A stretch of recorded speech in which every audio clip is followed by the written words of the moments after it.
اور یہ وہ آواز ہے جو اللہ نے قرآن کے ذریعے ہم کو سنائی ہے۔ اللہ نے ایک جگہ فرمایا فَلَوْلَا نَفَرَ مِن كُلِّ فِرْقَةٍ مِّنْهُمْ طَائِفَةٌ، ہر جماعت میں ایک چھوٹی جماعت ایسی کیوں نہیں ہوتی جو اپنے گھروں کو چھوڑ کر نکل پڑے، گھروں کو چھوڑ دے۔ کیوں چھوڑ دے؟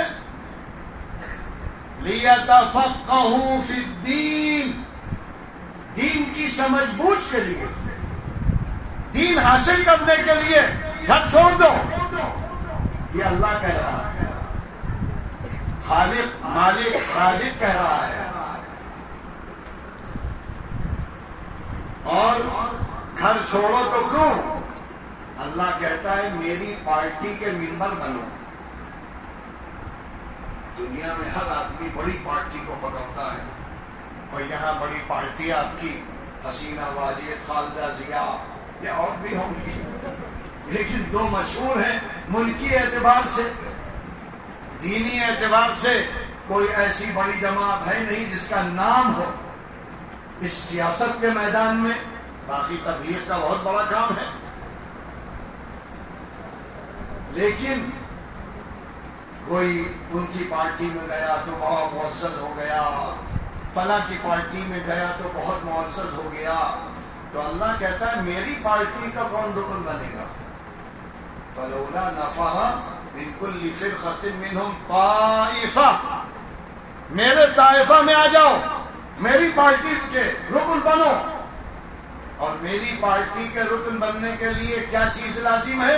لِيَتَفَقَّهُوا فِي الدِّينِ، دین کو اتنا پڑھو کہ تفقہ پیدا ہو جائے۔ اور تفقہ کہتے ہیں مَن يُرِدِ اللَّهُ بِهِ خَيْرًا يُفَقِّهْهُ فِي الدِّينِ۔ اللہ کے رسول نے فرمایا کہ اللہ جس کے ساتھ خیر چاہتا ہے اس کو فقیہ امت بنا دیتا ہے، سمجھ بوجھ۔ اور اس کے بعد کیا کہا کہ ہماری پارٹی میں، ہمارے علاقے میں جہاں قرآن و حدیث پڑھایا جاتا ہے وہاں وقت گزارو، اور جب وہاں سے سیکھ کر آؤ تو کیا کرو؟ اپنے علاقے میں حق کی آواز لگاؤ۔ وَلْيُنذِرُوا قَوْمَهُمْ إِذَا رَجَعُوا إِلَيْهِمْ،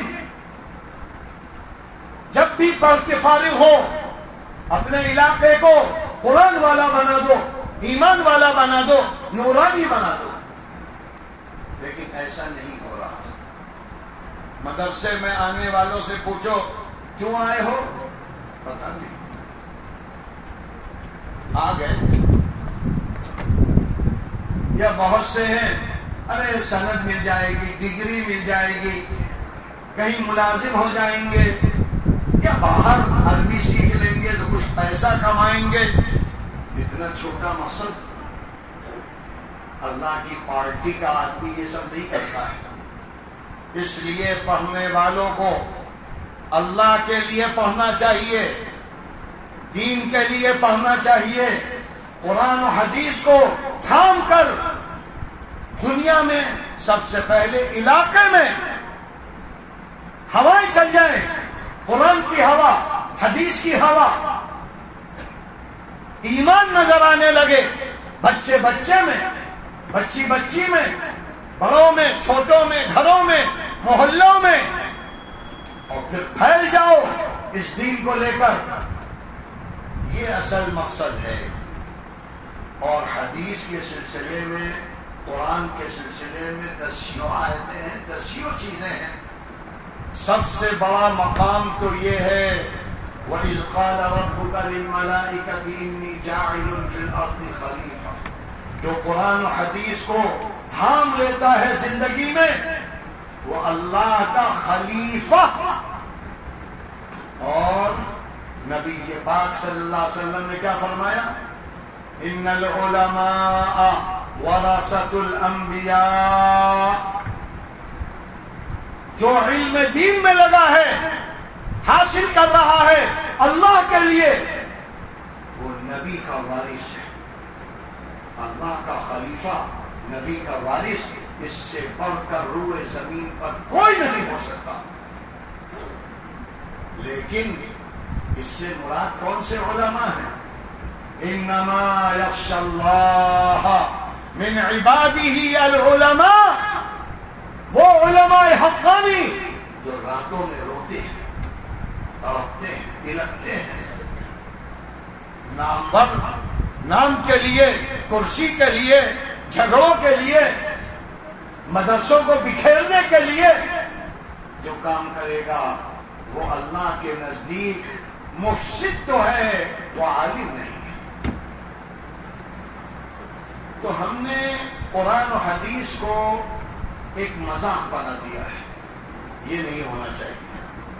آپ لوگوں سے خاص طور پر یہ درخواست ہے کہ اللہ نے ایک عالم ربانی کے نام پر اس ادارے کو قائم کیا ہے،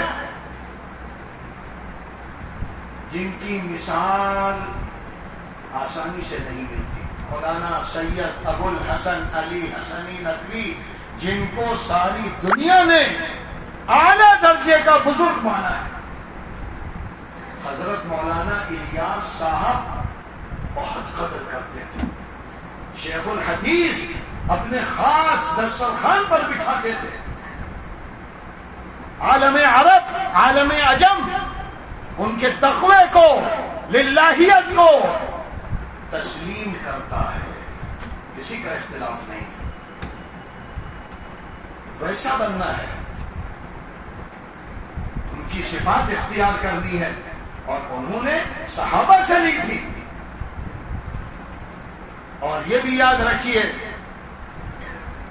کہ وہ ہمارے نانا ہیں مرحوم، اور اللہ تعالی نے ہمارے والد کو مظاہر علوم دیو سہارنپور میں جو حضرت شیخ الحدیث کا، جن کی فضائل اعمال دنیا جانتی ہے،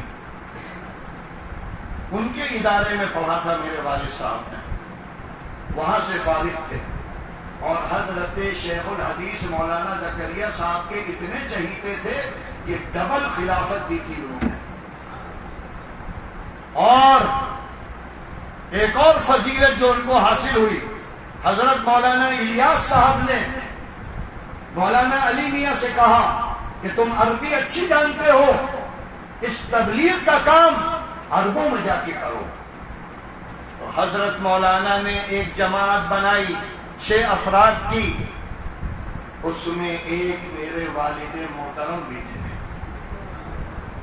سعودیہ گئے، یہ جماعت گئی، بعض لوگ 6 مہینے میں آ گئے، میرے والد تقریباً 2 سال کے بعد آئے ہیں، عرب میں، شام میں، یمن میں، ہر جگہ 2 سال لگاتے رہے، دعوت دیتے رہے۔ تو ایسے افراد جب بنیں گے تو اللہ پھر کام لیتا ہے، اس لیے آپ کو اس نسبت کی بھی، اور سب سے بڑی نسبت تو اللہ کے رسول کی ہے، قرآن و حدیث کی ہے۔ علماء حقانی میں ہمیشہ حق بات کہیے گا، باطل سے ڈریے گا نہیں، نہ باطل سے لڑیے گا، حکمت کے ساتھ، اچھائی کے ساتھ، جیسے اللہ کے رسول نے دین کا کام کیا ہے آپ کو بھی کرنا ہے۔ اور بڑی تعداد ہے یہاں جو مفتی بن رہی ہے، تو مفت کے مفتی نہ بنیے گا، جھگڑے اور فساد والے مفتی نہ بنیے گا، آج کل بہت ہیں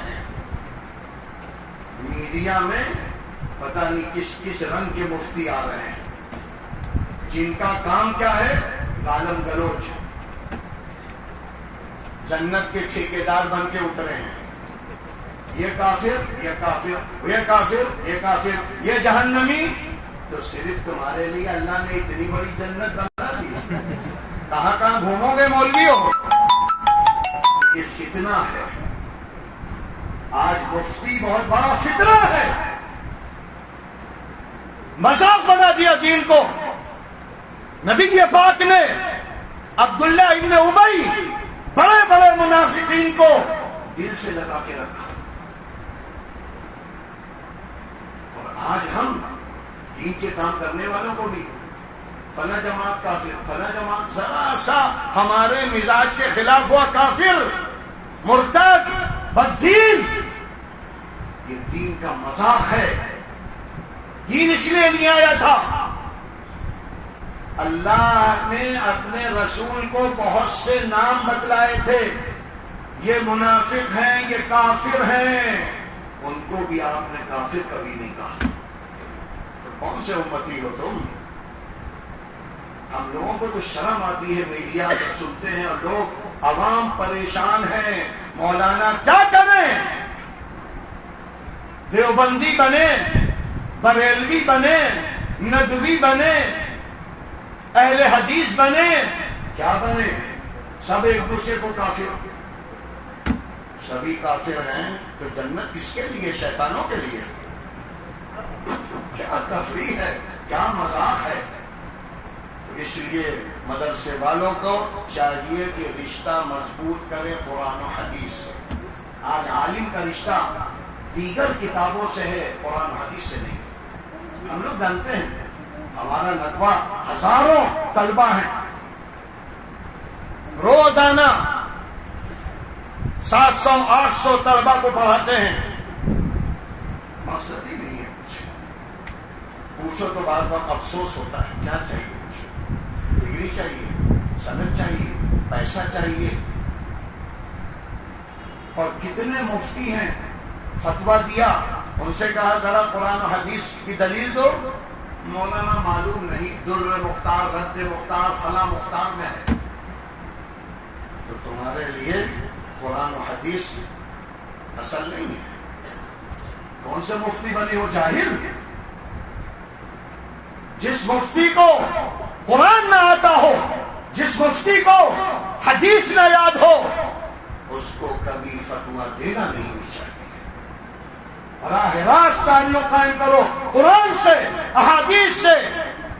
جیسا کہ ہمارے اسلاف تھے. امام ابو حنیفہ تھے، امام مالک تھے، امام شافعی تھے، امام احمد بن حنبل تھے. حدیث پر بڑی بڑی کتابیں لکھی ہیں. جو مسئلہ لکھا ہے حدیث کے ساتھ.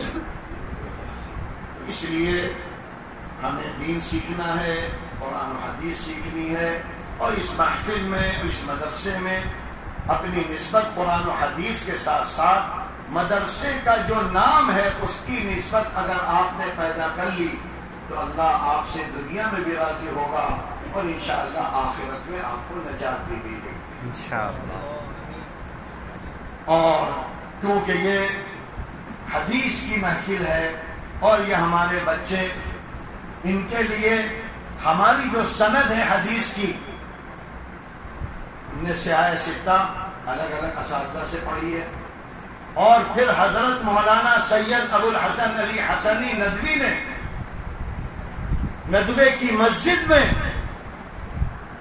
بہت بڑی تعداد کی طلبہ کی، اس میں ہم بھی تھے، احادیث پڑھی اور انہوں نے اپنی ساری احادیث کی اجازت دی. اور اسی طرح کاندھلے کے مولیہ صاحب کے خاندان کے مولانا افتخار الحسن صاحب، مولانا راشد صاحب کے والد، جو ابھی تک سب سے بڑے بزرگ تھے کاندھلے کے، ان کا انتقال ہو گیا. انہوں نے بھی اپنی ساری سندوں کی ہم کو اجازت دی. لہذا اپنے بزرگوں اور اسلاف سے جو ہمیں سرمایہ ملا ہے، ہم خاص طور پر جو ہمارے یہاں طلبہ بیٹھے ہیں ان کو بھی اجازت دیتے ہیں. اور اگر کوئی اور دیگر عالم ہے یا جس کو دین کا جذبہ ہے اس کو بھی حدیث کی اجازت دیتے ہیں.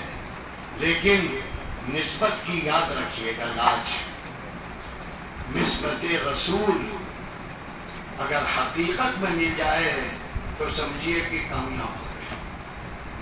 اللہ تعالیٰ ہم سب کو صحیح فہم عطا فرمائے، صحیح سمجھ بوجھ عطا فرمائے اور ہمارے علم کو علم نافع بنائے، علم زار سے بچائے. ورنہ حدیث میں آپ نے پڑھا ہوگا حضرت ابو ہریرہ کی حدیث بڑی سخت ہے، وہ بیان کرتے کرتے بے ہوش ہو جاتے تھے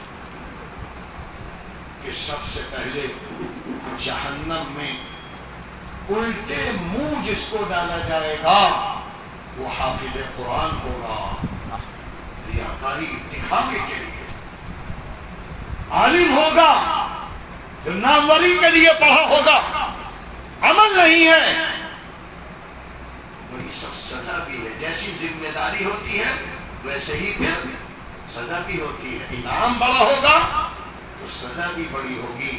تو اللہ سے خاص دعا کریں کہ اللہ تو نے اپنا منبر بنایا، اپنا خلیفہ بنایا، نبی کا وارث بنایا، اللہ اس کی لاج رکھنے والا بھی بنا دے، آمین، قرآن و حدیث کا دنیا میں ترجمان بنا دے۔ آمین، کھانے پینے کے لیے اللہ کہتا ہے قرآن و حدیث نہیں ہے، ہاتھ پہ کماؤ، محنت کرو، تجارت کرو، کسانی کرو، بھاگ دوڑ کرو، دین پیشہ نہیں ہے، دین ہے دعوت کے لیے، اسلام کو پھیلانے کے لیے۔